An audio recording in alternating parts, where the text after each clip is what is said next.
وتي إمام محاسبي كيك الشيخ كاني إمام النووي نقلي أكابومان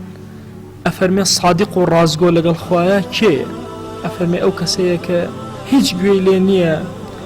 أجر قدري أم ورزي أم لدلي هم خلقا بچيت درا أو بهايكي بيني وجوي بينادا أفرمي وحزناك بأندازي مسقال الزريق خلق سيري كردو باشكاني بك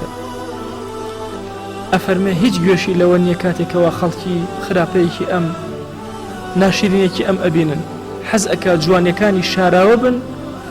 گوێی لەوە نیە ناشرینەکانی خەڵک بیان بینە یا نیان بینێ ئەفەرمێ ئەم کەسە سادق و ڕازگۆیە واتە ئەو کەسەی لەناو خەڵکە قەدری هەبوو قەدری نەبوو وەکو یەکە و مساویە سەیری ئەکەن حودەیفەی مەڕعەشی ڕەحمەتی خوای لێبێ ئەفەرمێ ئەوەیە کە ئینسانی ئیماندار ئیخلاص ئەمەیە ئینسانی ئیماندار کێ صادقە لەگەڵ خوا و ئیخلاصی تەواوی هەیە ئەفەرمێ لە ظاهیر و لە باتینە کردەوەکانی وەکو یەک بن ئەو کاتێ بە پەنهان نوێژەکە وەکو ئەو کاتە بێکە بە ئاشکراییکە هیچ فەرقێکی نەبێت لەویانە پەلەپەل نەکە و لەمیانە لەبەر خەڵکی جوانی بکە نە وەکو یەک نوێژەکانی جێبەجێ بکە عیبادەتەکانی جێبەجێکە ئەو کاتەی پەنهانە هەر وەکو ئەو کاتێکەوە ئاشکرایە ئەفەرمێ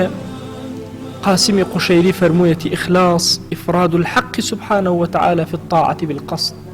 ئەوەیە بە تاک و تەنها خوا ببینی کاتێک کە عەبدایەتێکەکەی لە نێتی توێ بەس خوا هەبێ تەنها مەبەستە ئەو بێ لە خوا نزیک بیتەوە هیچ مەبەستێکە لەوە نەبێ کە خۆت لە خەڵکی نزیک بکەیتەوە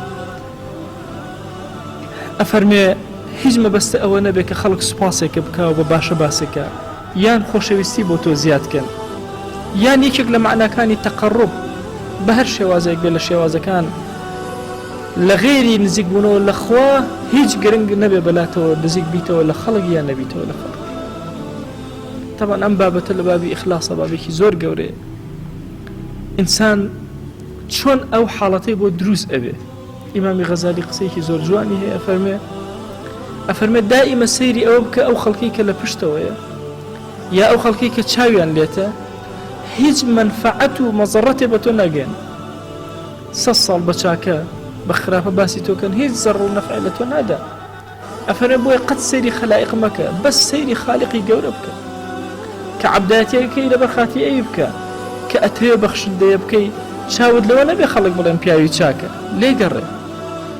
دڵەکەت ساخ کەرەوە لەبەر خاتی خوا تەسلیمی بکە و بیبەخشە ئینسان لەوە ئیخلاسی دەستگیر ئەبێ